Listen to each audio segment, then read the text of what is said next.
Yo creo en el poder del amor de un hijo, porque a mí mis hijos me han transformado y me han enseñado muchas cosas.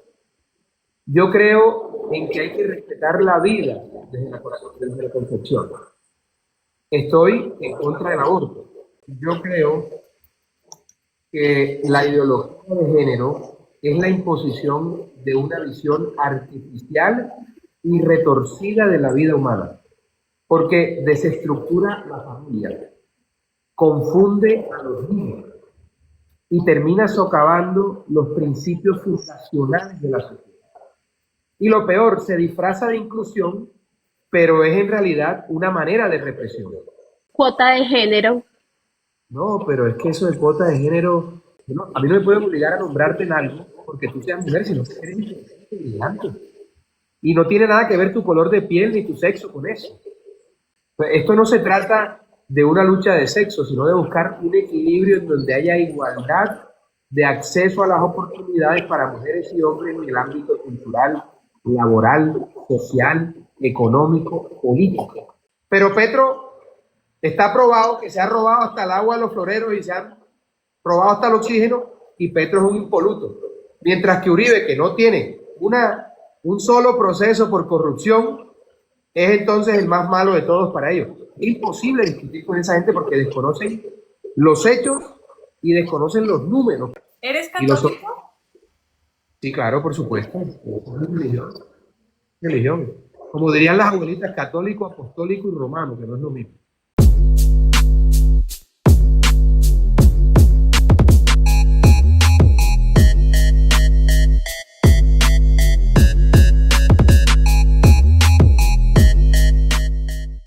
¿Cómo estamos? ¿Qué tal?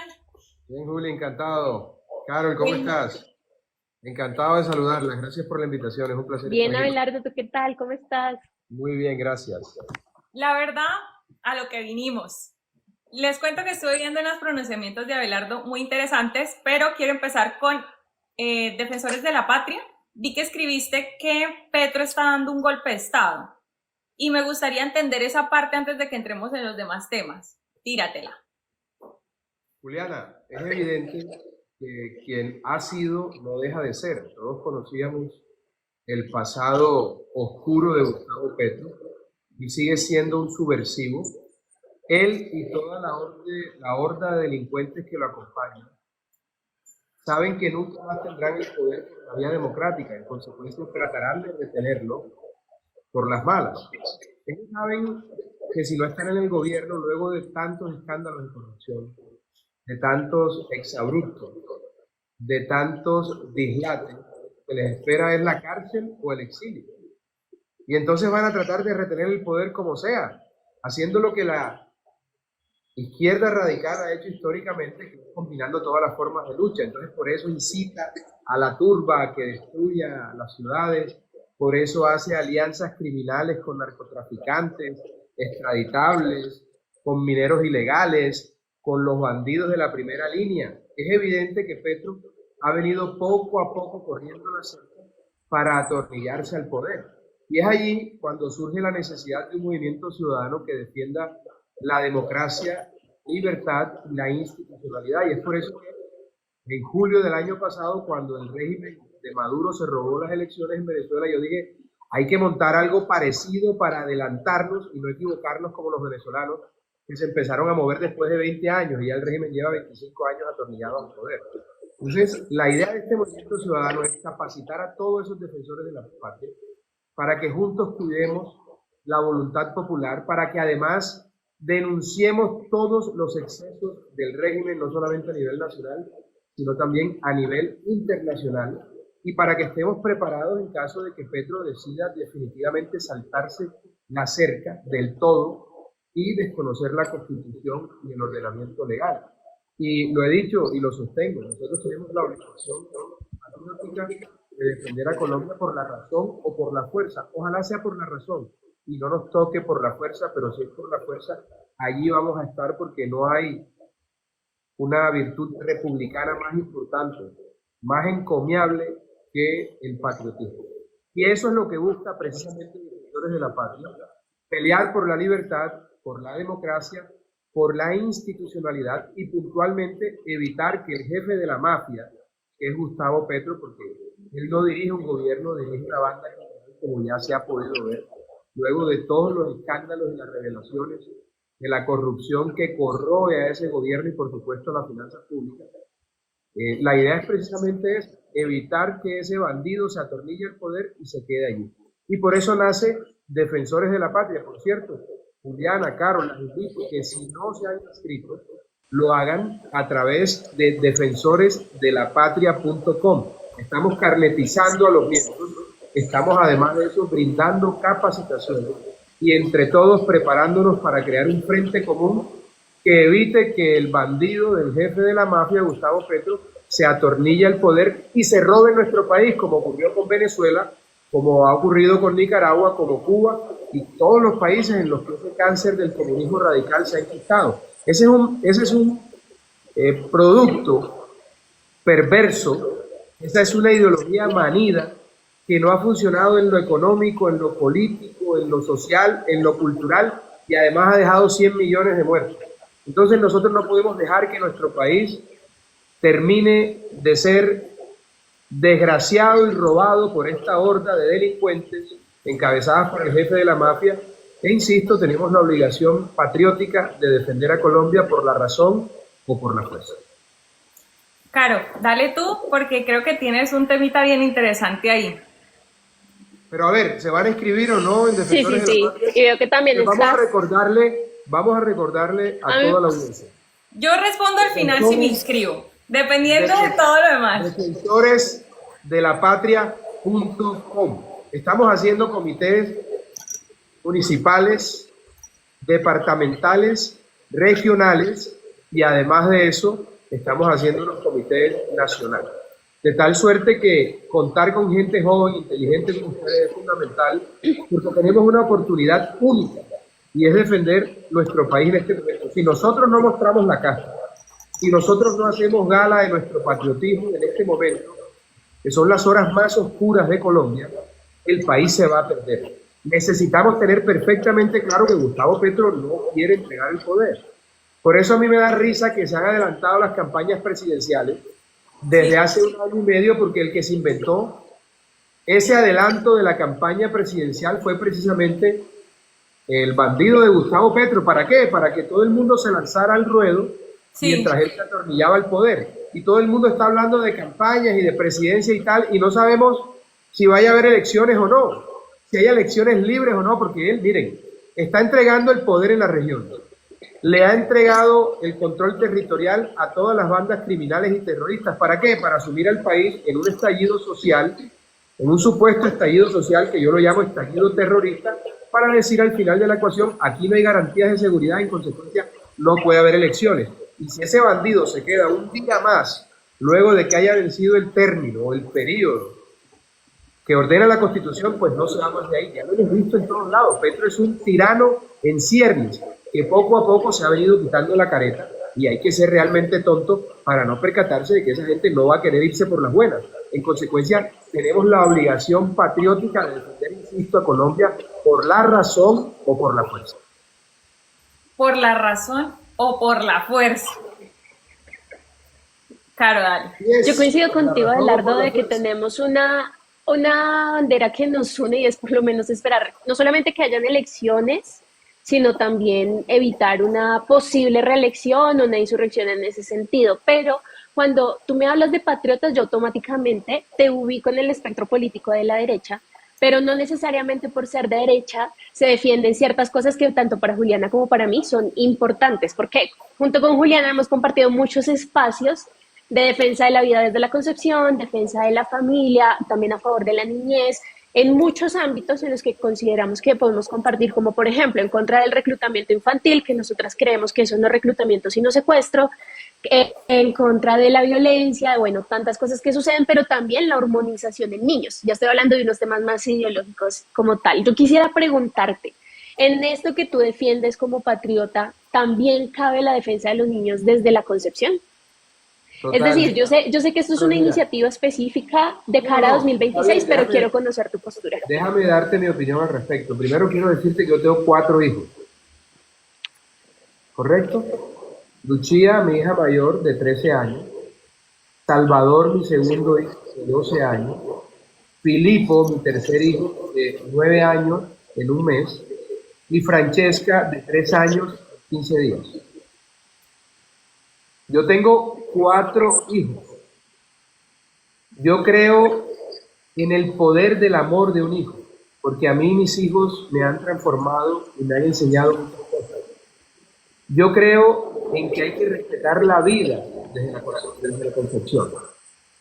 Estoy en contra del aborto, pero debo decir esto. Es un mandato constitucional en Colombia, así no nos gusta, a través de 2 sentencias, una del año 2006 y otra del año 2022, ¿verdad?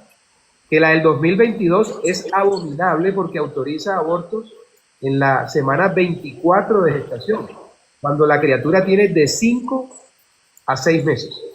Eso para mí es un horror, me resulta apocalíptico. Y quiero ser enfático con esto.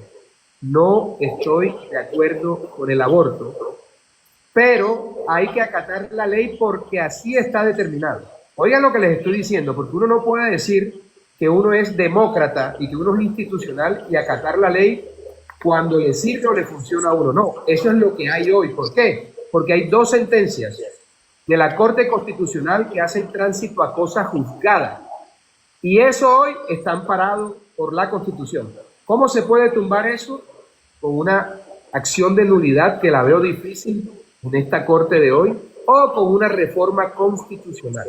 Pero quiero ser enfático porque yo no voy a venir aquí a decir que sí, que no, no me gusta el aborto, no estoy de acuerdo con el aborto, pero lamentablemente está amparado por la Constitución y la ley.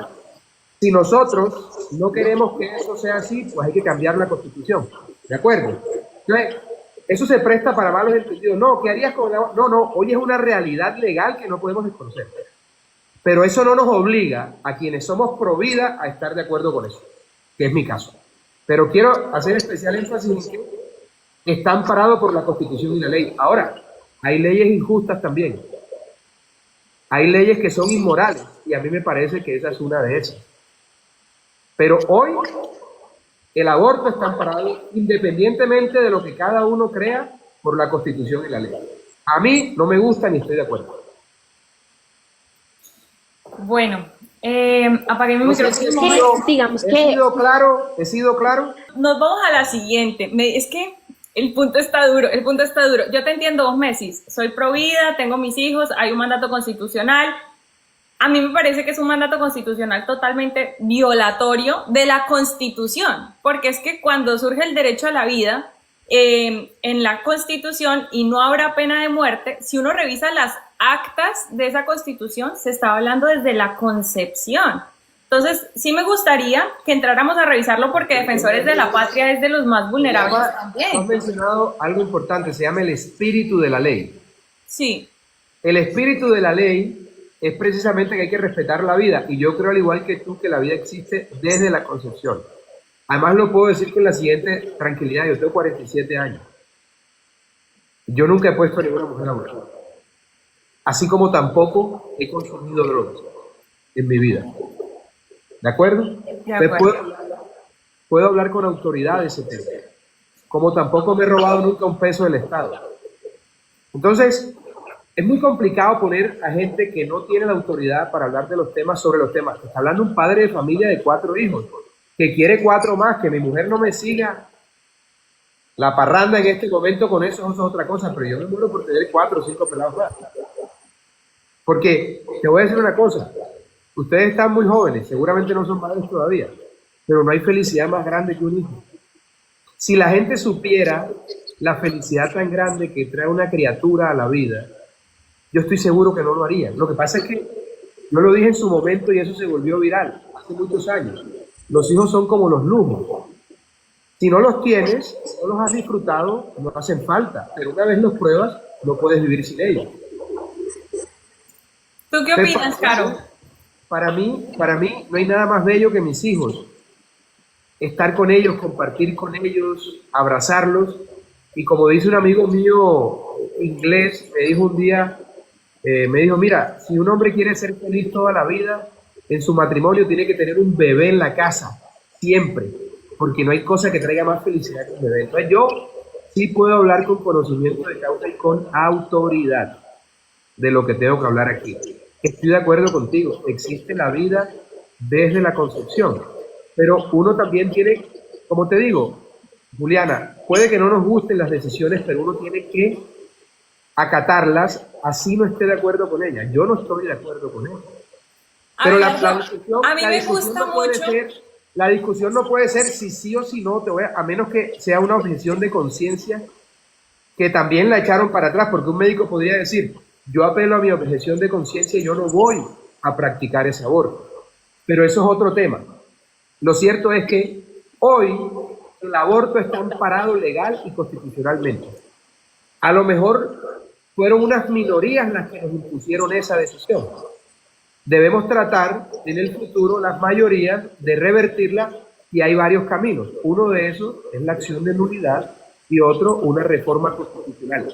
En el entretanto podemos decir lo que sea, pero ahí está amparado por la ley. Y además, insisto, yo no estoy de acuerdo con eso, porque creo, al igual que tú, que la vida empieza desde el primer momento.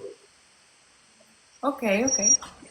Bueno, yo tengo una cuestión, y es que entiendo que la visión se tiene mucho desde lo constitucional, que ya lo comentaba Juliana, creemos que cuando se trata de la defensa de la vida, pues la decisión, además compartimos, creo que es totalmente política, y tú lo comentabas, Abelardo, una acción de nulidad en este momento, como está la Corte, no prosperaría. Tal vez tendría que pasar algo como Estados Unidos, en el que la mayoría de magistrados conservadores podrían dar posibilidad de abrir la discusión de alguna manera, pero tenemos, por ejemplo, también una causal de salud mental que permite el aborto de una manera totalmente irresponsable, y la misma sentencia de la Corte, incluyendo la última del 2022, establece que el Estado debe generar alternativas para la vida. Entonces, creo que la discusión del aborto es mucho más allá de lo constitucional. Es una base de discusión muy fuerte, por supuesto, pero definitivamente existen otras prácticas legales y demás que además promueven el aborto más que la obligación de defender la vida desde la concepción. Entonces, al respecto, no quisiera como que se quedara la idea de que para defender la vida en el marco del debate constitucional solamente queda la acción de nulidad y seguramente la reforma constitucional, que es algo que hemos intentado, pero definitivamente creo que sí se pueden promover otras estrategias en otros ámbitos que propendan por la defensa de la vida. No, bueno, pero lo estamos haciendo con la contrabatalla cultural contra la ideología de género. Ahora tocamos ese tema, si quieren, lo estamos haciendo. Vamos para ese tema, de hecho. Déjame decirte lo siguiente. En la sentencia del aborto del año 2006, la Corte trató de equilibrar un poco el tema con los 3 casos de malformación del feto, riesgo inminente de peligro de muerte para la madre o fruto de una violación. Y la equilibraron un poco y trataron de buscar un equilibrio tratando de unir unos sectores de la sociedad. Y no estoy diciendo que esté de acuerdo con eso tampoco, estoy diciendo que ahí más o menos había algo, pero ya con la sentencia del 2022, como decimos en el Caribe colombiano, se pasaron de maraca. Porque que una mujer pueda abortar a la semana 24, perdóname, entre 5 y 6 meses, es una verdadera abominación con la que yo nunca voy a estar de acuerdo. Ahora, tú tienes razón, esto no es una discusión simplemente legalista, lo que pasa es que estás hablando con un abogado. Estás hablando con un abogado y yo no puedo sustraerme de esa formación jurídica que tengo. Pero si tú quieres, vamos al plano filosófico, vamos al plano moral, vamos al plano ético, vamos al plano sociológico. Yo estoy de acuerdo en que esto es una discusión mucho más profunda que no se puede abordar con repentismos ni tampoco, además, con frases de cajón. Pero en general, y para concretar tu pregunta, yo no estoy de acuerdo con el aborto. Esa es mi postura. Esa ha sido mi postura siempre y la defiendo por una razón elemental, porque yo sé lo que significa un hijo. Y si en el mundo hubiese más personas con hijos, estoy seguro de que tendríamos un mundo mejor, porque los hijos te obligan a ser mejor cada día. Los hijos te transforman, los hijos son el catalizador de todos tus defectos, que si bien no te hacen ser perfecto, te llevan a la mínima expresión de esos defectos para tratar de sublimar lo bueno sobre lo malo. Yo lo puedo decir con conocimiento de causa, como padre que soy, de 4 hijos hermosos a los que adoro y que son mi ilusión y son mi vida y son el motor que me hace levantar cada día. Esa es una discusión que no es sencilla. Yo no tengo problema en abordarla porque yo soy un tipo que lo que digo en privado lo digo en público, y ha sido mi postura de siempre. Esa es la verdad. Doctor Abelardo, usted en este momento, cuando estábamos interviniendo, habló del tema de defensores de la patria y Carol le tocó el tema de la niñez, empezando desde la concepción, que es la defensa del bebé. Y en este momento le cuento un tema y es el Ministerio de Petro, el Ministerio de Salud, dio una circular que permite el cambio de sexo en niños. Y uno de los principales enemigos de la niñez no es solamente la muerte que se está dando en el vientre materno, sino la ideología de género que está buscando lavar el cerebro de los pequeños. Así que le pregunto, en este tema, hay una circular en este momento que lo permite, pero cuando las cosas son legales y no son correctas, ¿cuál es el camino? Déjame decirte esto. Yo creo que la ideología de género es la imposición de una visión artificial y retorcida de la vida humana, porque desestructura la familia, confunde a los niños y termina socavando los principios fundacionales de la sociedad. Y lo peor, se disfraza de inclusión, pero es en realidad una manera de represión. Ahora bien, es la nueva batalla de la izquierda radical, porque la izquierda radical durante mucho tiempo vendió la división de clases, que todavía lo siguen haciendo, pero no es el discurso principal, porque el discurso principal es la ideología de género, que empieza a ser inoculada desde el colegio hasta las universidades. Y es una verdadera abominación pretender determinar la condición sexual de un niño de manera artificial, simple y sencillamente con el único propósito de destruir el núcleo fundamental de la sociedad. Lo voy a decir de otra manera. Como los zurdos son degenerados, ellos quieren que todos seamos igual de degenerados. Entonces resulta que el extremista soy yo, por ejemplo, Abelardo de la Estrella, que tengo un matrimonio de 18 años, que no consumo drogas, que no soy alcohólico, que no le pego a mi mujer, que trabajo todos los días, que defiendo a la fuerza pública y que además defiendo la libre empresa. Yo soy el extremista. Y ellos que defienden todo lo contrario, los que promueven la destrucción de la sociedad a través de la ideología de género y de la batalla cultural, son los buenos, por una razón elemental. Ellos quieren que todos seamos igual de degenerados y pervertidos que ellos, porque solamente así destruyen la sociedad, destruyen la familia, que es el núcleo fundamental de la sociedad, y destruyendo la familia, destruyen la sociedad, destruyen el Estado, destruyen la república. Y solamente en medio del caos, del dolor, de la desesperación, de la desgracia, de la tristeza, es que la izquierda se puede aferrar al poder. Donde hay hambre, donde hay desolación, donde hay guerra, donde no hay seguridad, donde la economía está destruida y los hijos son drogadictos, allí es donde la izquierda se puede amarrar, porque esa es la visión de esa gente.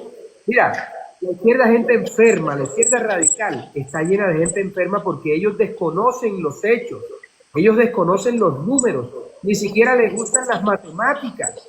Tú les dices a los tipos, es que mira los números, las estadísticas cuando estaba Álvaro Uribe y mira lo que está pasando ahora. No. Petro es mejor. Petro tiene más resultados, pero espérate, puedes tener la opinión que quieras sobre Petro y sobre Uribe, pero las matemáticas no mienten, porque las matemáticas son una ciencia exacta. Entonces, una gente que se resiste a creer en la matemática y en los hechos es gente con la que ni siquiera se puede hablar, porque son absolutamente tontos, brutos e imbéciles. Tú no puedes pelear con las matemáticas. Todo lo que se diga por fuera de los guarismos, de los números, es opinión. Pero si tú confrontas eso con números y la contraparte, en este caso estos zurdos ignorantes, no quieren entender, tú no puedes lograr ningún acuerdo con esa gente porque hay gente que rechaza los números, rechaza la realidad, se inventan una paralela.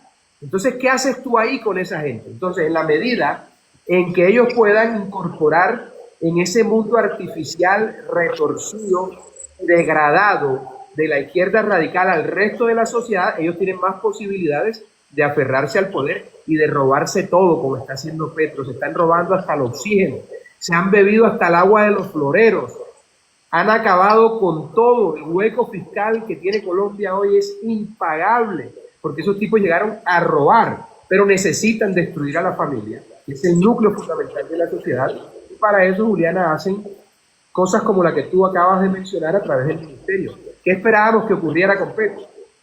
Un tipo que tiene una vida licenciosa, que es vicioso, que no crió a sus hijos como él mismo dijo, que no cumple sus obligaciones financieras, que es un tipo que perteneció a un grupo terrorista. Él trajo el desorden de su casa al Estado. El desorden que tiene en su vida privada lo tiene en el Estado. La misma recochita, el mismo desorden, la misma decadencia, el mismo horror que tenía en su casa, lo trasladó al Palacio de Nariño, con un agravante. Allá en la casa estaba rodeado de Verónica y 3 más, pero aquí está rodeado de 200 locos más, de igual o peor condición que él. Imagínate ese circo.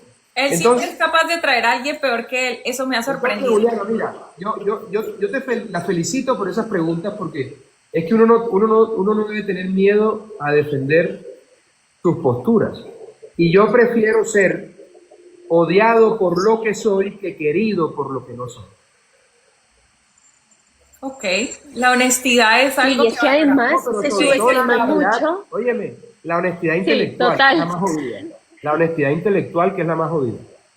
Caro, ¿tú qué quieres preguntarle de lo que acaba de...? Es que es nuestro anfitrión. O sea, nosotros hemos invitado hoy a Abelardo, le tenemos muchas preguntas. El tema de defensores de la patria, como lo decíamos, nos ha llamado mucho la atención. Caro, tocó tema de la familia. ¿Tú sobre eso qué quisieras saber? Es que yo creo que este tema se subestima mucho, porque para mí Petro supo usar a las feministas, abortistas, comunidades LGBT en favor de sus banderas. Entonces, cuando uno piensa en unirse a este tipo de causas que podrían representarnos, uno dice, bueno, ¿de qué manera podemos conectar con muchos sectores que son defensa de pro vida, pro niñez, pro familia? Y hay acciones concretas más allá de lo que nosotros defendemos como ciudadanos, que yo creo que tú nos podrías orientar mejor. Además, ¿en qué sentido? Porque además eres un ciudadano que está promoviendo una estrategia que creo que le va a ir muy bien, tienes un impacto muy grande, pienso yo. ¿Qué podríamos hacer, por ejemplo, con iniciativas como Mini Igualdad? ¿Qué hacemos con un Ministerio de la Igualdad donde a través de ellas se están promoviendo todo este tipo de estrategias y de políticas? Y además, en el Congreso se está discutiendo la ley trans, un proyecto de ley, que busca legalizar el tratamiento hormonal en menores. ¿Cómo hacemos? ¿Qué podemos hacer al respecto? ¿Tú cómo ves que se puede hacer? ¿Qué iniciativas se pueden llevar a cabo? Y pues teniendo en cuenta que eres un abogado que además creo que puede orientar muchísimo en la opinión pública. Carol, pero ven, vamos primero por partes, como dijo Jack el Destripador. Vamos por partes. Uno tiene, lo más importante son las 3 C: coherencia, consecuencia, corazón. Tú no puedes hablar contra la corrupción si estás rodeado de Armando Benedetti, de Roy Barreras y otras hierbas. Tú no puedes hablar de feminismo si tienes en el gobierno a Armando Benedetti, especialista en golpear mujeres. O tipos como Holman Morris, que tuvo problemas parecidos, y otros abusadores que hacen parte del gobierno. Mira qué incoherencia tan rara. Yo sí puedo hablar de feminismo también, porque yo soy un feminista de verdad. Pero para mí, el feminismo bien entendido, para decirlo de la mejor manera, es aquel que busca la igualdad real entre hombres y mujeres, pero sin extremismos ni discursos ideológicos. No para darle a las mujeres más por el hecho de ser mujeres, no, sino para darle igualdad de oportunidades, para que se reconozca la valía de las mujeres. Pero eso no puede ser convertido en un movimiento de revancha o de persecución por defecto contra los varones. Ahora, yo creo en el feminismo que entiende el rol de la mujer como madre y miembro fundamental y determinante de la familia, porque es que una familia se sostiene sobre los hombros de una mujer. No es el hombre el que sostiene la familia. la parte emocional de la familia. Cuota de género. No, pero es que eso de cuota de género, eso a mí, te voy a decir una cosa, es que a mí no me pueden obligar a nombrar a alguien por una cuota de género. De hecho, hoy obliga la ley, insisto, no me gusta, pero la ley obliga. Y la ley puede a uno no gustarle, pero si uno es un demócrata y si uno respeta la institución, pues no le queda otra que acatarla o buscar un mecanismo legal para lograr derogarla, ¿correcto? Porque esas son las reglas democráticas. A mí no me gusta, pero la ley de cuotas, perdóname, a mí no me pueden obligar a nombrarte en algo porque tú seas mujer, sino que eres inteligente. Y no tiene nada que ver tu color de piel ni tu sexo con eso. Es más, yo voy a decir una cosa que de alguna manera denota cuál es mi visión sobre el feminismo, y es que yo creo que las mujeres son mejores en todo que nosotros. Porque las mujeres pueden incluso ver en nosotros lo que nosotros mismos no alcanzamos a percibir. Yo, por ejemplo, prefiero rodearme de mujeres, trabajar con mujeres, son más reales, son más trabajadoras. Además tienen una maravillosa visión, y es que te protegen porque tienen una vocación maternal y siempre están tratando de protegerte del peligro. Esa es mi visión del feminismo. No esa lucha revanchista y esa ventaja contra los hombres y contra los varones. Eso me parece francamente una opereta, eso me parece una mala obra de teatro, de unas mujeres pintadas, mostrando los senos en la mitad de la calle, digo, atacando a los hombres o diciendo que por el hecho de que uno le tire un piropo a una mujer, entonces ya uno la está condicionando, cosificando u oprimiendo. Eso me parece francamente ridículo. Yo soy un feminista de los de antes, que respeta a las mujeres, que entiende su valor, que tiene perfectamente claro que son seres especiales, supremamente especiales, que la naturaleza y la providencia las han dotado de una inteligencia superior y de una sensibilidad increíble. Yo, por ejemplo, ya no me meto en ningún negocio ni hago ninguna vaina así, porque mi mujer me dice, eso no, ojo, porque no me gusta ese personaje. Ya te han dado caso porque siempre acierta. Siempre acierta. Es decir, yo creo que las mujeres pueden ver lo que nosotros no podemos. Pero esto tiene que ser igualdad de oportunidades, respeto por las diferencias naturales. Es que hay unas diferencias naturales. Entonces, no, que es que, ¿por qué las mujeres? No, hay unas diferencias naturales que nos hacen diferentes, pero que no implican que tengamos derechos diferentes. No sé si me hago entender. Es decir, para mí, el feminismo es otra cosa. No, en este aspecto sí estoy muy de acuerdo. En este aspecto estoy bastante de acuerdo con el abogado. ¿Por qué? O sea, les cuento mi primera experiencia. Me dio por buscar trabajo recién graduada. Espérate. Dijiste que estás de acuerdo conmigo en este. ¿En qué no estás de acuerdo conmigo? Ah, ya vamos, calmémonos. Mira, en la primera me dio por buscar trabajo recién graduada. Mi hermano, hombre con especialización en la materia donde estaban buscando un vacante de trabajo, y resulta que el trabajo me lo dieron a mí, recién graduada, y no a él, que tenía experiencia en la materia y tenía un posgrado en la materia. Y yo pregunté por qué. Les dije, oye, ¿por qué me contrataron a mí y no contrataron a él? Si pues él tiene un mejor perfil que yo. Y dijeron, no, porque tú eres mujer y tenemos que llenar una cuota de género. La verdad es muy triste, o sea, es bastante triste porque no se le permite a la mujer tener un crecimiento real, sino que nace con ventaja, como quien dice, en el aspecto laboral. Y a mi hermano pues le fue más difícil obtener empleo que a mí. Claro, porque todas esas ideologías extremas, todas esas políticas supuestamente incluyentes terminan, te lo dije al principio, eso es más cuando me refiero a la batalla cultural, porque esto hace parte de la batalla cultural también, de alguna manera. Cuando te obligan a eso, terminan de una manera u otra desequilibrando la balanza y terminan los hombres pagando los platos rotos. Esto no se trata de una lucha de sexo, sino de buscar un equilibrio en donde haya igualdad de acceso a las oportunidades para mujeres y hombres en el ámbito cultural, laboral, social, económico, político. Pero esto no puede ser visto como una revancha y una cruzada contra los hombres, no. Es la reivindicación de los derechos de las mujeres, precisamente como parte del reconocimiento que implica tener claro que son el sostén y el soporte de la familia, que es el núcleo fundamental de la sociedad. Yo soy un feminista, pero de la vieja escuela, no ese parapeto que hay ahora y va, eso a mí no me gusta.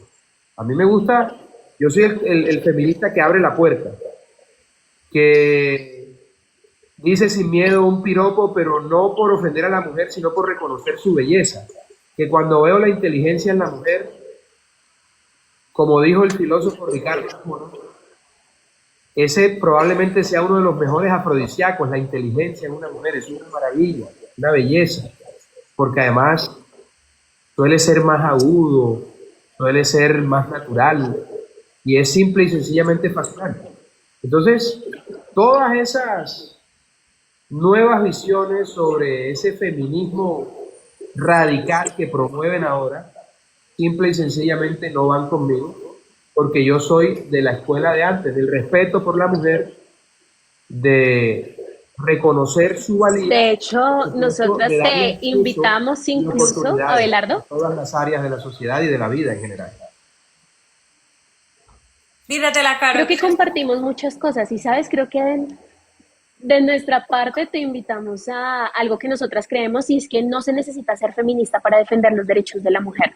Con defender algo que tú dijiste desde el principio, que es la libertad, basta con defender todo ese tipo. Compartimos totalmente respecto a las cuotas de género, respecto a lo que significa ser mujer, las diferencias naturales entre hombre y mujer. Sí, yo te entiendo, yo te entiendo. Lo digo también hacia ti y a las personas que nos pueden estar escuchando. Lo que está mal es ser feminista extremo, que son dos cosas diferentes.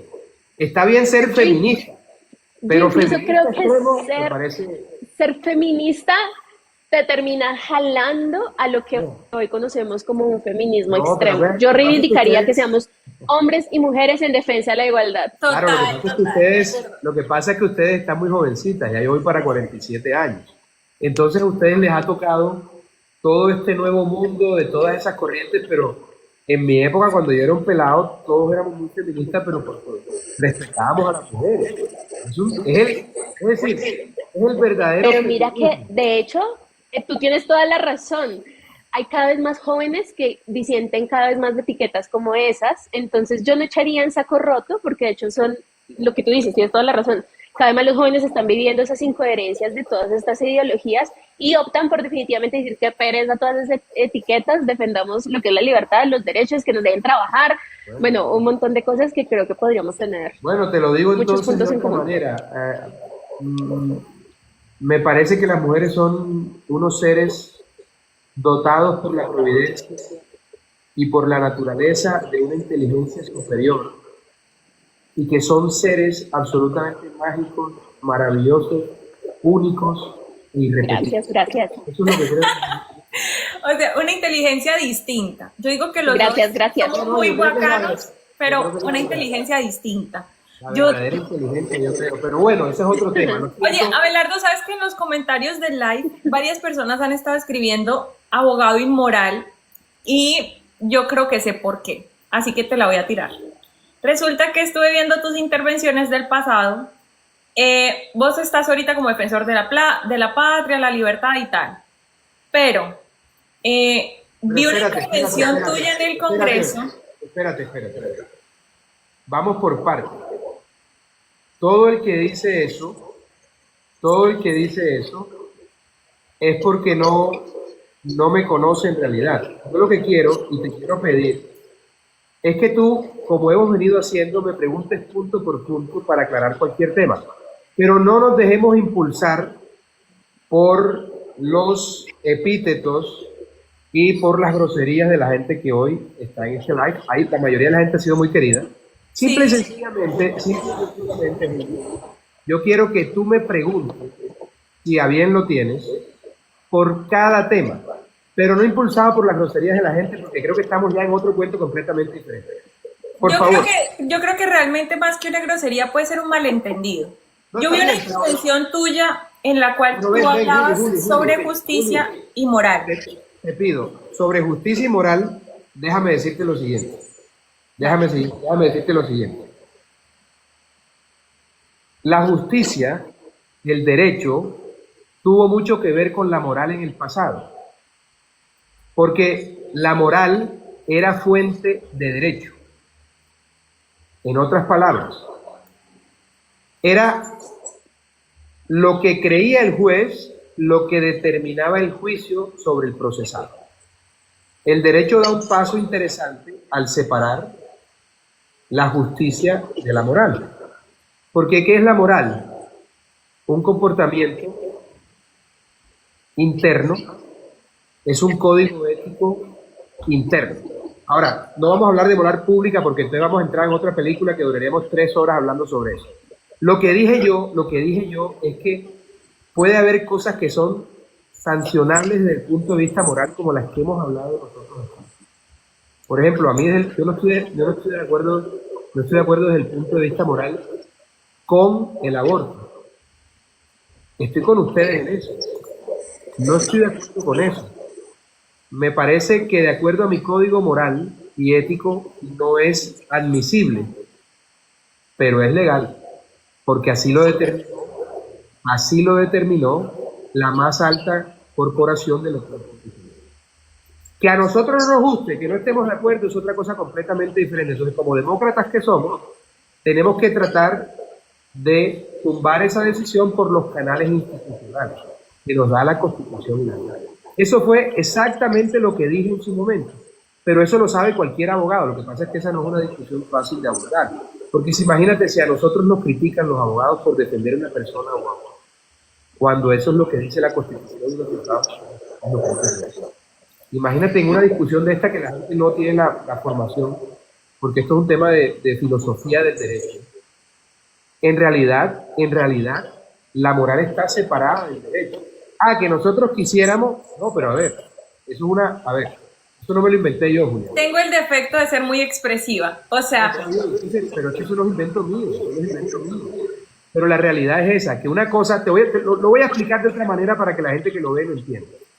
El derecho es un código de conducta social, un conjunto de normas que regulan la vida en sociedad. Y la moral es un código de conducta personal que regula la vida de cada persona o de cada grupo de personas. Son dos cosas diferentes. Ahora, tú dirás, hay cosas que son legales pero son inmorales. Estoy de acuerdo contigo. Perfectamente. Pero es la ley. ¿Qué nos enseñan en la Facultad de Derecho los primeros 2 días? Dura ley, sed ley. Dura es la ley, pero es la ley. Lo que no podemos decir nosotros, es decir, si nosotros queremos hacer esas conquistas de aquellos principios morales en los que nosotros creemos, ¿no? Tenemos que hacerlo por el canal institucional, a través de las vías democráticas que ha determinado la Constitución y la ley para esos efectos.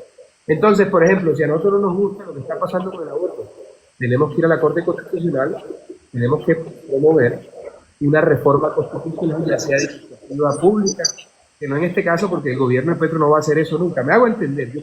Es decir, yo estoy de acuerdo con ustedes, pero yo soy un tipo que respeta el orden constitucional y legal. Uno no puede ser un demócrata si uno dice que sí y no cuando uno le gusta o no. No, estoy de acuerdo contigo, estoy en contra, pero lamentablemente hoy lo cobija la ley. Lamentablemente. Claro, sí, nosotros entendemos eso. De hecho, yo tengo, los dos son abogados, ¿no? Julieta, tú eres abogada, sí. Abogada Para mí, penalista. yo tengo ese problema porque soy politóloga. Soy politóloga. Entonces, los politólogos, además de formación de la nacional, ¿no? Sí, lo que tú dices al principio, ellos suelen combinar todas las formas de lucha y han buscado volver lo que es inconstitucional, lo que es impresentable y abominable, legal, ¿no? Entonces, yo creo que entiendo la discusión y también creo que podemos alcanzar el derecho a la vida de manera efectiva a través de la institucionalidad, sin dejar de lado que existen otras herramientas y otras formas que se puede y que hay que hacerlo. Creo que debería ser el mensaje. más allá de esto es lo que hay, no se puede hacer, no. Exacto. Creemos en esto y podemos alcanzarlo organizando muchas cosas. La sociedad civil, nosotros estamos es para respaldar precisamente a esas personas que dicen, tenemos este tema, pero no importa, esta es la estrategia, este es el mecanismo, organicemos un referendo, organicemos distintas discusiones que se puedan dar. Porque, por ejemplo, la discusión de lo que es legal o no, pues ya lo hemos hablado, tiene sus matices en el sentido de que, ¿por qué no el día de mañana, qué tal la reelección sea legal? Y ahí al respecto, ¿qué vamos a hacer? No puede ser solamente como, bueno, respetamos la institucionalidad, sino que eso nos motive a decir, listo, tenemos esto, pero tenemos que alcanzar por vía institucional, volver a respetar la democracia y además buscar la forma de promover nuestro proyecto en defensa de lo que nosotros Estoy de acuerdo creemos. contigo, mira. Me gustaría que quedara como ese mensaje. No, De no, acuerdo. está claro, Carol y Juliana, está claro, mira.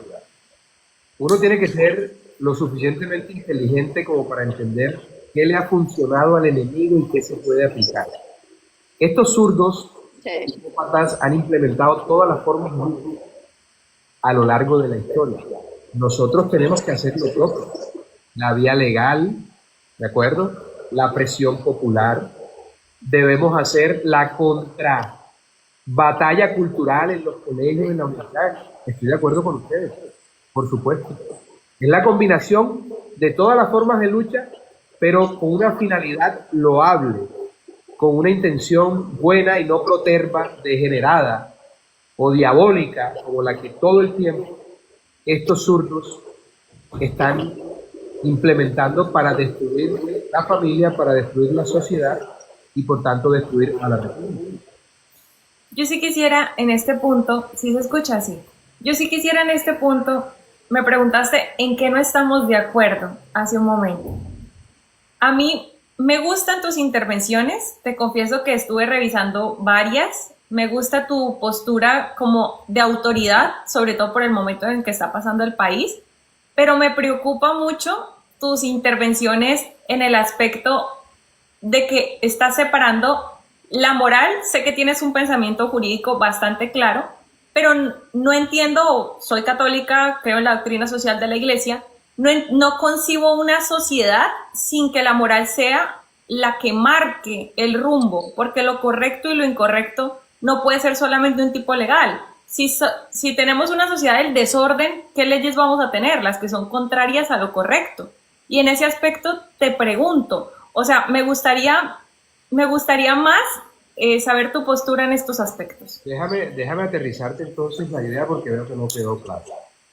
Yo estoy de acuerdo contigo, pero el hecho de que hoy día la moral no sea fuente de derecho no es un invento tuyo. ¿De acuerdo? Eso es lo que hay. Ahora, ¿qué nos está mostrando la realidad? Y está ocurriendo en Estados Unidos con el presidente Donald Trump. Él ha traído toda su visión moral sobre la familia al gobierno y ha tomado decisiones fuertes. Y a lo mejor lo que necesita el mundo es un renacimiento moral. A propósito de mi vida aquí en Florencia, en la ciudad del Renacimiento, a lo mejor lo que necesita el mundo es volver a los principios morales, que son principios fundacionales que dieron origen al público. A lo mejor lo que ha pasado en todos estos años, en lo que se ha separado, la moral del derecho, lo que ha venido es la decadencia, como hemos podido ver. A lo mejor lo que necesitamos es eso, una renovación moral de la política y de la sociedad, y además una reconstrucción ética de la vida pública y de la vida familiar. Y yo te puedo hablar de eso, Juliana, sin problema, porque es que a mí me da risa cuando los zurdos me presentan a mí, por ejemplo, como si yo fuese un monstruo.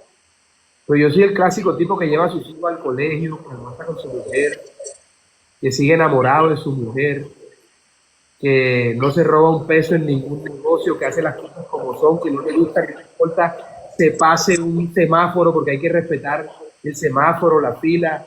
Y yo le digo todo el tiempo a mi mujer, si estos zurdos me vieran por un huequito y vieran lo respetuoso que soy yo, no solamente de las normas legales, sino de las normas morales. Yo creo que saldría muy aburrido porque en realidad yo soy claridad para la calle y claridad en mi casa. Lo que ves es lo que hay. Yo soy el mismo tipo aquí y afuera. Yo no tengo un doble discurso, entonces por eso yo puedo hablar con soltura de cualquier tema. Y si hay una cosa con la que no estoy de acuerdo, te lo digo.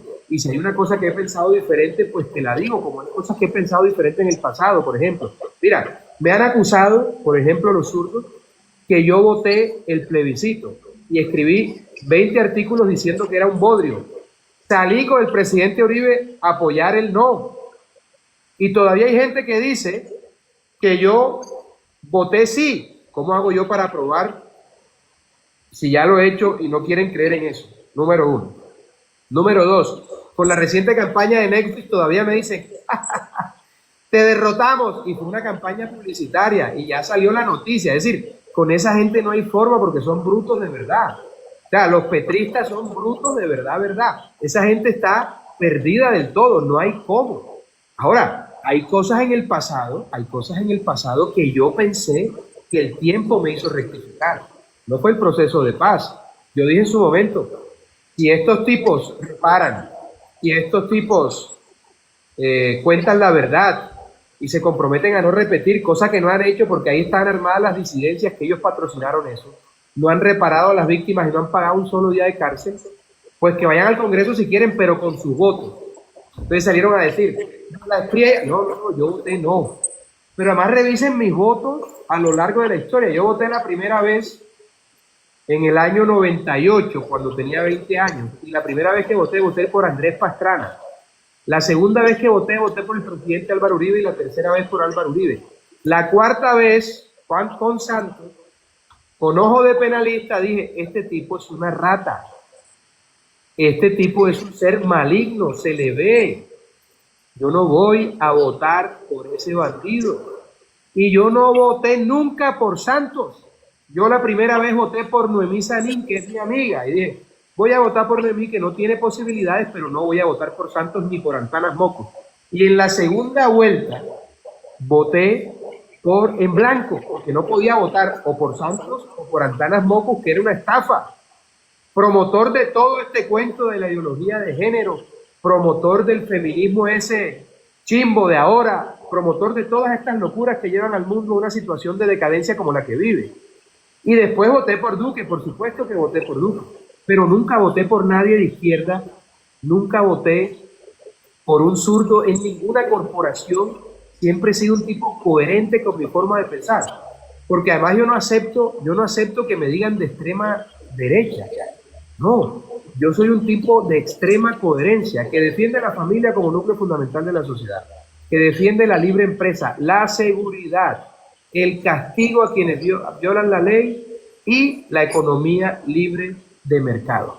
Eso no puede ser extremo, eso es lo lógico, eso es lo razonable. Entonces, fíjate, me han inventado una cantidad de cosas. Ahora, te decía algo, Juliana. ¿Pero te arrepentiste de votar por Duque? Bueno, yo creo que hoy, es que no, ¿por quién más votaba? Si era Duque y Petro. No, yo digo después de electo, que se le vio lo tibio, porque gracias a Duque quedó electo Petro. Estoy de acuerdo contigo, y eso salió mal, porque yo creo que parte de lo que Duque debía hacer era evitar precisamente que Petro quedara de presidente, y eso no se hacía atravesándosele a Petro, sino cumpliendo con mano dura el programa de campaña que se prometió. ¿De acuerdo? Ahora, ¿qué pensé yo, por ejemplo, en el pasado? Un amigo mío, empresario muy importante, un hombre además de un gran corazón, financió durante mucho tiempo la obra del padre Javier de Nicoló, que recogía niños de la calle y a través de la música le transformaba la vida. Y yo hace 14, 13 años iba con este gran amigo Jaime a visitar al padre, que entre otras cosas era un santo y era un sabio, nacido aquí en Italia. Y tú sabes, yo veía a esos niños, su familia, y yo decía, pero bueno, está bien. Es duro ver a estos niños sin familia, y en ese momento se empezaba a discutir, por ejemplo, la adopción de parejas del mismo sexo. Y le dije un día, padre, ¿usted cómo ve que parejas del mismo sexo puedan? Y él me dijo, mira, eso no es aceptable a los ojos del Señor por esta razón. Y me hizo una explicación teológica, pero yo durante un tiempo me cuestioné internamente si era mejor que un niño estuviese abandonado en un hogar para niños de la calle, o si realmente podía ser mejor que una pareja del mismo sexo lo adoptara porque era un niño abandonado. Yo lo pensé, claro, el tiempo me hizo cambiar esa posición. ¿Y por qué la cambié? Porque cuando me volví padre entendí qué es lo que un niño necesita de verdad. Y mis hijos me enseñaron eso. Y yo cambié esa posición que en algún momento reconozco que la tuve. Bueno, nunca inicié ninguna causa legal para apoyar eso ni nada. Era simplemente una opinión académica, pero yo nunca ni participé en demandas para lograr eso, ni participé en movimientos para lograr eso. Simplemente era una opinión, pero una opinión que me surgía de la tristeza de ver niños abandonados. Pero cuando nacen mis hijos, me doy cuenta de que un niño necesita en realidad un padre y una madre para que lo guíen de la mejor manera posible. Y yo cambié esa posición, yo no tengo problema en admitir eso, pero nunca podrán decir que yo fui zurdo o que fui de izquierda o que apoyé las ideas del... No, no, no, no, no. Yo he sido un tipo coherente y cuando he tenido que rectificar, lo he hecho porque yo creo que es de sabio rectificar. Yo no soy un sabio, yo soy, como decía el maestro Séneca, un aprendiz de sabio. Estoy tratando de ser un sabio cada día, pero uno nunca lo logra. Y por supuesto trato de ser una mejor persona cada día y para eso mi mujer y mis hijos han sido fundamentales. Entonces, yo he sido un tipo muy coherente a lo largo de toda mi vida, porque más allá de una ideología, yo creo que lo que hay que defender son principios fundamentales. Porque la ideología es una manera de pensar, pero los principios nacionales es la manera correcta de pensar, y hay una diferencia en eso. La ideología puede que esté equivocada, pero los principios fundacionales no. Y a nosotros nos trajo a este punto la familia tradicional que conocemos. El respeto por la ley, el respeto por nuestra fuerza pública, por la libre empresa, por la economía libre de mercado, por los valores y por las tradiciones familiares. Eso fue lo que nos trajo acá. Entonces, más que defender ideología, nosotros tenemos que defender en esta contrabatalla cultural principios fundacionales y estoy empeñado en esa tarea porque tengo la intención de dejarle a mis hijos un mundo mejor en lo que yo pueda aportar y esa es una obligación que tenemos todos los padres.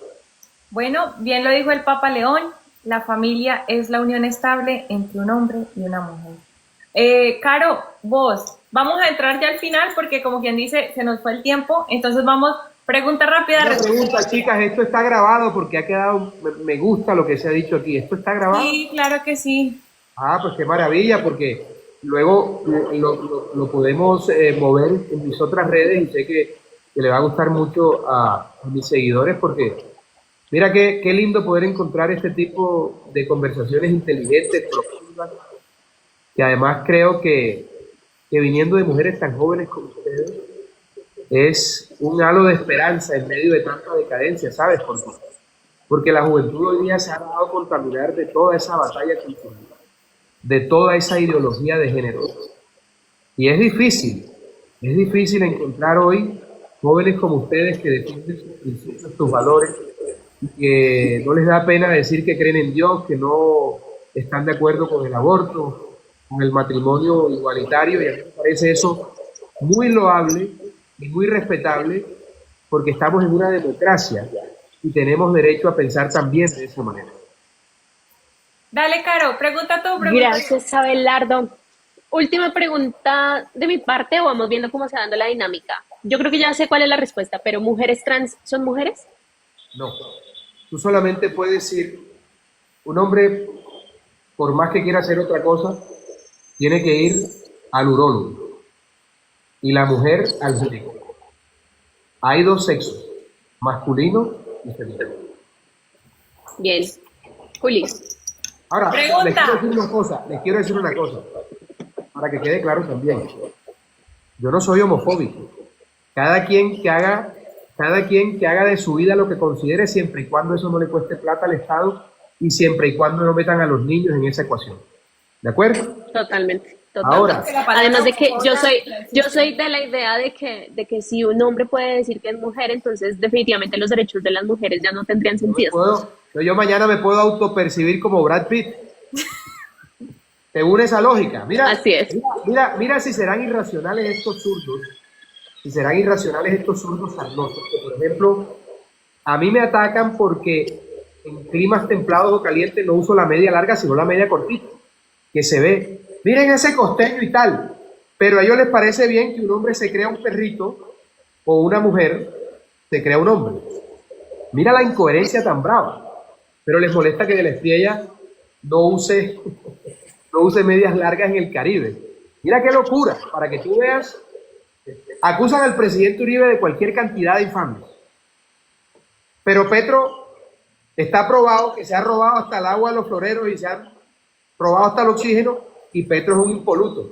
Mientras que Uribe, que no tiene un solo proceso por corrupción, es entonces el más malo de todos para ellos. Es imposible discutir con esa gente porque desconocen los hechos y desconocen los números. Cuando tú encuentras pues no es un animal, eso es un mineral. El que desconoce los números y los hechos no es animal, es mineral. Entonces tú que hablas con una piedra, tú que hablas con un mineral de eso, ¿cómo puedes razonar con una persona que procede y que mira el mundo a través de esa óptica de la negación de lo que resulta absolutamente fiable desde el punto de vista matemático y fáctico? Ahí no hay nada, ahí no hay nada, ahí no hay nada. Doctor Abelardo, pregunta. Vemos en este momento... Te regalo el doctor, y lo soy, pero te regalo el doctor, porque soy doctor, tengo doctorado, pero te lo regalo. Vale, gracias, bienvenido. Le tengo una pregunta. El doctor se llama Abelardo. Listo. Abelardo, pregunta. En este momento vemos a las fuerzas militares súper desmoralizadas, que no toman acción, que le tienen miedo a activarse. Incluso en estos días hubo un secuestro que fue el de Liam y la familia terminó pagando la extorsión. ¿Cómo puede el país o cómo pueden las fuerzas militares? Espérate, pero hay que decirlo. Vamos a hablar las cosas por su nombre. Dilo. El secuestro de ese niño, que es abominable que se metan con una criatura, obedece a un ajuste de cuenta entre narcotraficantes. Ojo. Puede ser, pero el Estado sigue siendo el monopolio de las armas. Ya eso salió a la luz. Confirmado. Confirmado. Sí, sí, fue un tema deleznable, apocalíptico. Pero no fue marco de secuestro infantil, de la guerrilla, no. Vamos poniendo los puntos sobre las IES porque parte de la contrabatalla cultural es llamar las cosas por su nombre. Llamémosla por su nombre. Tenemos el ajuste de cuentas. El secuestro de un niño es lamentable, pero en medio de eso hay un ajuste de cuentas entre narcotraficantes. De acuerdo. Hay un ajuste de cuentas entre narcotraficantes, pero hay un niño ciudadano colombiano que fue secuestrado y que lastimosamente las fuerzas militares y el Estado prácticamente permanecieron atados de brazos mientras los padres terminaron simplemente pagando una extorsión. Acá lo que estamos viendo es que parece que hay un paraestado. El Estado para algunos ciudadanos funciona y para otros ciudadanos simplemente no funciona, porque el ciudadano víctima en este momento era un niño colombiano, independientemente de lo que sean sus padres. Estoy de acuerdo contigo. ¿Cómo hacemos para que las fuerzas militares actúen? El crimen más execrable que hay es el secuestro. Imagínate si se trata de una criatura. Eso es abominable. Pero hay que hablar y decir cómo son las cosas en realidad. Yo, por supuesto, me parece un acto absolutamente inaceptable. Pero detrás de eso hay un ajuste de cuentas entre las partes.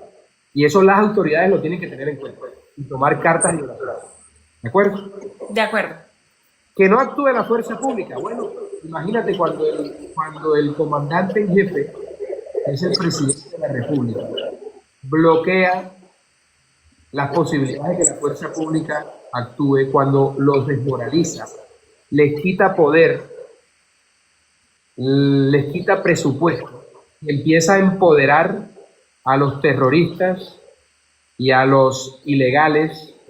Imagínate cómo se puede sentir un miembro de la fuerza pública. Pero ellos deben entender que en las actuales circunstancias de Colombia no hay lugar a devaneos y a dudas.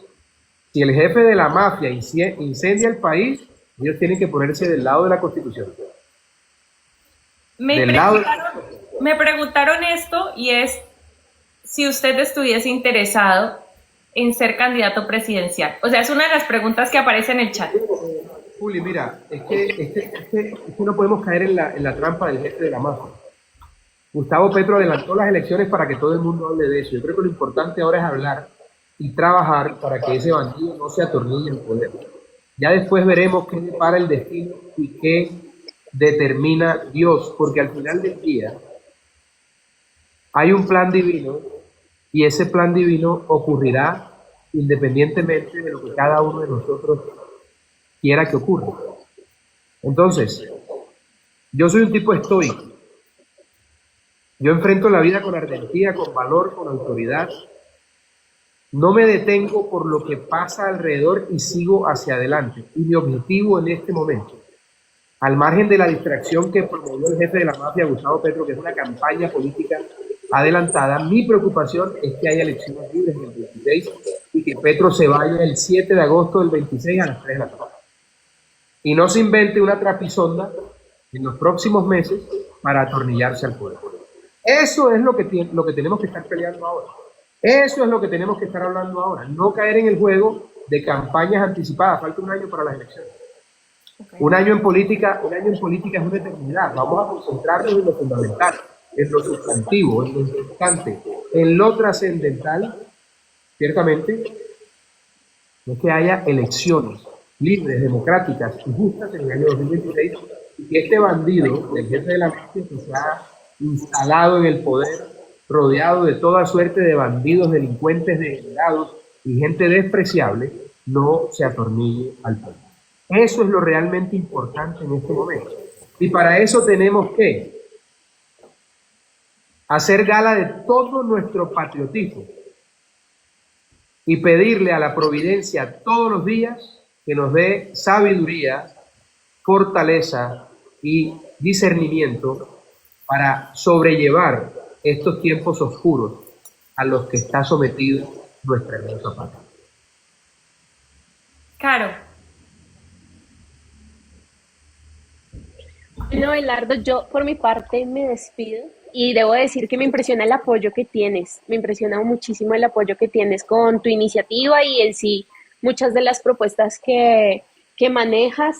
Ojalá logremos no solamente cuidar las elecciones para ese entonces, sino un liderazgo, que sus ideas de país sean tan buenas que haya otros sectores que no les importe si es pro vida, pro familia y demás. No, sino que su propuesta de país sea tan excelente que obligue a todo el mundo a defender ese tipo de estrategia de una persona que defiende todas estas cosas sin miedo y sin temor. Me gustó mucho esta entrevista, conocerte, saber qué opinas. Tengo mis diferencias con ese de los abogados que se mantienen en la línea legal, pero porque soy activista, pero creo que vale la pena totalmente empezar a tener estas discusiones. Gracias. No, maravilloso. Acuérdate de la combinación de todas las formas de lucha. Yo estoy de acuerdo contigo.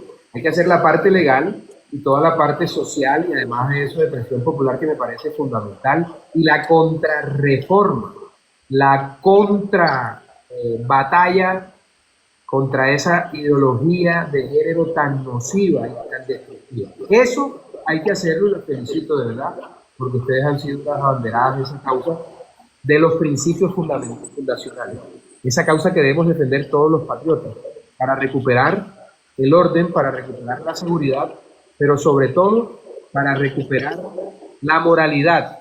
Juliana, a ti que te gusta tanto eso, para recuperar la moralidad, porque fíjense, es que si tú te vas al mismo liderazgo, un liderazgo debe estar signado por la virtud y por la falta de miedo.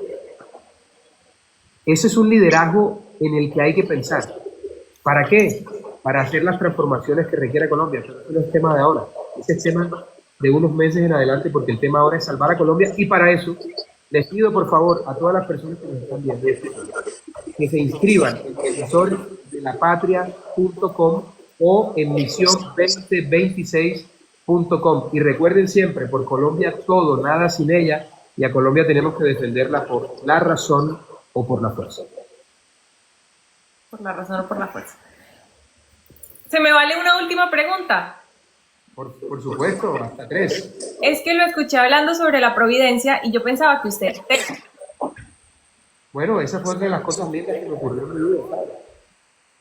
Lo que pasa es que yo después de todo lo que ha pasado entendí que no es uno que escoge a Dios, sino que Él tiene su momento para estar en uno. Y yo siempre fui un tipo muy racional hasta hace 4 años, racional entre comillas, porque es que no se puede entender la racionalidad sin la divinidad. Y he estado estudiando mucho los últimos 4 años, y a partir de un evento muy trágico para nuestra familia, que fue la muerte de Beatriz, que era la hermana menor de mi madre, pero fue como mi hermana, porque nos criamos juntos. Beatriz habría cumplido hace una semana 49 años y yo cumplo en julio, a finales de julio, cumplo 47. Entonces nos criamos como hermanos. Fue el último cartucho de mi abuela. Mi abuela la tuvo a los 41 años. Fue un gol. Fue un gol con mi abuelo. Entonces, claro, ella era la chiquitita de la casa, pero fue como mi hermana porque éramos contemporáneos. Nos criamos juntos en nuestra niñez, vivimos en Bogotá en la universidad y era técnicamente mi hermana. Y el COVID se la lleva. Y yo estaba tan triste y tan mortificado y tan golpeado que toda la familia me dijo, oye, ¿por qué no hablas en la iglesia? Porque tú eres el que mejor habla. Le dije, yo no quiero hablar. Yo duré 10 días sin hablar con nadie. Imagínate yo que no me callo nunca. 10 días, ¿cómo? Y yo le decía a mi mujer, ¿cómo es de triste la tristeza de un hombre feliz? Yo nunca había sentido tanta tristeza y creo que ha sido la primera y la única vez en mi vida que me deprimí porque yo no quería comer, no quería hablar, no quería ver a nadie. Fue un dolor tan profundo la pérdida de Beatriz, yo estaba tan angustiado. Llegamos a la misa y la empezaron a oficiar 2 sacerdotes y estando yo ahí sentí una paz indescriptible y dije, coño, ¿qué pasó aquí? Y parte de las preocupaciones de Beatriz es que yo no era religioso y ella todo el tiempo rezaba por mí, por mi seguridad, porque no me pasara nada, por mi protección. Y yo le decía, no te preocupes, que puede que yo no sea creyente, pero y Dios existe, yo estoy del lado de Dios porque yo soy buen marido, soy buen padre, soy buen hijo, hago las cosas bien, ayudo cuando puedo ayudar y soy respetuoso de la moral cristiana, que creo yo que es la mejor de todas. O sea, la moral cristiana es perfecta, es hermosa además. No, tú tienes que acercarte porque ella era muy devota de la Virgen y era muy religiosa y tal y no sé qué. Y cuando ella se muere, a mí me queda eso en la cabeza, siento esa paz en la iglesia. Y yo ese día me voy en Santa Marta porque ella vivía en Santa Marta con su marido, que es mi gran amigo. Imagínense cómo será la cercanía mía con Beatriz, que sus hijos, que son mis primos, me dicen tío. Yo no soy un primo para ellos. Yo soy el tío Abelardo. Entonces, por supuesto, soy mucho mayor que ellos, ¿no? Mi sobrina mayor tiene 22 años, Luciana tiene 21 años. ¿Eres católico? Sí, claro, por supuesto. Religión. Como dirían las abuelitas, católico, apostólico y romano, que no es lo mismo. ¿Ok? Y entonces yo entendí con una reflexión profunda, y creo yo que fue algún tipo de revelación, que la única manera de seguir conectado con él era a través de la espiritualidad. Y entonces empecé a estudiar la Biblia y empecé a comprender, pero con los tiempos de Dios, no con los tiempos míos, que la inteligencia viene del hombre, pero que la sabiduría necesariamente viene de Dios. Amén. Y que hay cosas que solo pueden ser entendidas a través de la fe. Y ahora todo es más fácil para mí, tengo que confesarlo, porque antes hace 4 años yo cargaba el peso solo. Ahora lo tengo a él, que me ayuda con la carga y encuentro refugio en él. Es más, aquí en mi casa, en Florencia, tengo una pequeña capilla y tengo mis conversaciones muy a mi estilo con él. Ok, bacano. Y entendí también que todo fue en el tiempo que él lo determinó, porque era su designio y no el mío. Y estoy perfectamente claro en eso, porque la inteligencia viene del hombre, pero la sabiduría viene necesariamente de él. Abelardo, eres un hombre muy alegre y en este momento Colombia está un poquito triste, bastante triste, porque cada día hay un escándalo peor. ¿Qué consejo le darías a las personas que están intentando mantener su optimismo, su esperanza en este momento tan duro, en la horrible noche que tiene el país? Mira, yo vuelvo al estoicismo. Es una doctrina que yo recomiendo muchísimo, es perfecta. Desde su fundador, Epicteto, pasando por Séneca, hasta el gran Marco Aurelio, los 3 estoicos más importantes. El estoicismo nos enseña que no importa lo que ocurre, lo que importa es cómo lo enfrentamos, porque nosotros no podemos mortificarnos por cosas que no dependen de nosotros. ¿Qué depende de nosotros? seguir peleando y trabajando día a día con Argentina, dando la lucha por Colombia, porque Colombia nos ha dado todo. Y este es el momento más oscuro de la patria. Entonces resulta que ahora que Colombia está en su peor momento, nos vamos a deprimir y la vamos a dejar tirada. No. Es ahora cuando tenemos que mostrar figura, como dicen los pelados, como tenemos que mostrar la casta, como decimos los viejos, y necesariamente tenemos que poner el pecho por nuestro país. Tenemos que ser estoicos. Claro, todo se está cayendo a pedazos, pero si nosotros damos la batalla con ardentia, con patriotismo, con decisión, con autoridad, con dolor por la patria, estoy seguro que todos vamos a sacar adelante el país. Pero nada ganamos con depresiones y no, que estoy triste. No, no, no, este no es momento para estar triste. Este es momento para estar en pie de lucha, ser estoicos y hacer lo que sea menester por la salud de la República, como decían los antiguos romanos. Así que esa es mi invitación. Lean sobre el estoicismo, lean sobre el estoicismo. Hay que ser fuertes, valientes. Y yo hacía una reflexión con Dios en estos días, le dije, oye, cuando tú estabas repartiendo el miedo, yo llegué tarde. ¿Por qué lo permitiste? Porque a veces el miedo es necesario. Yo tengo un problema, yo no sufro de eso. Le digo, no. Porque cada quien carga sus tormentos y no tener miedo, porque también es muy difícil y muy duro. Entonces no tienes un problema, tienes una virtud. Hay un don católico que es la fortaleza. Te felicito. Bueno, fíjate tú. Entonces le dije, ¿por qué? Porque a lo mejor, porque mi mujer me dice, ¿por qué das esas peleas? ¿Qué necesidad tienes de esto? Tenemos nuestra vida resuelta, vivimos aquí en Italia, tenemos la vida más espectacular que te puedas imaginar. ¿Cómo le puedo yo hablar a mis hijos sobre valor, honor, sobre patriotismo, sobre fortaleza, sobre ardentía, si yo no le doy la pelea a estos bandidos de la izquierda que quieren acabar con Colombia? Si yo le doy la espalda a mi patria en este momento, ¿cómo puedo mirar a mis hijos para hablarles de honor, de dignidad, de valores, cuando yo desatendí el clamor o el dolor de mi país en su momento, en sus horas más oscuras? Uno tiene que ser consecuente y coherente. Y yo no puedo anteponer mi bienestar particular por la salud de mi país. Nunca. Siempre estará de primero, siempre la salud de Colombia, siempre el bienestar de mi patria, que me lo ha dado todo, y yo la voy a defender, y lo juro que la voy a defender por la razón o por la fuerza, cueste lo que cueste. Muchas gracias, Abelardo, por darnos estos minutos.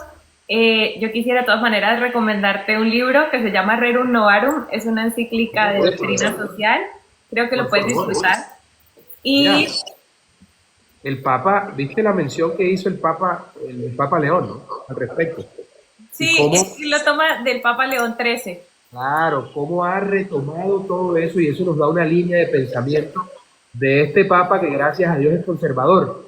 También te quiero decir una cosa, le pedí a Dios durante mucho tiempo que fuese un italiano conservador, pero el Espíritu Santo obra de maneras diversas y creo que la elección fue fantástica, me gusta mucho. La elección es fantástica, pero el término realmente no es conservador. Este Papa no se puede ver con los mismos ojos políticos que nosotros tenemos.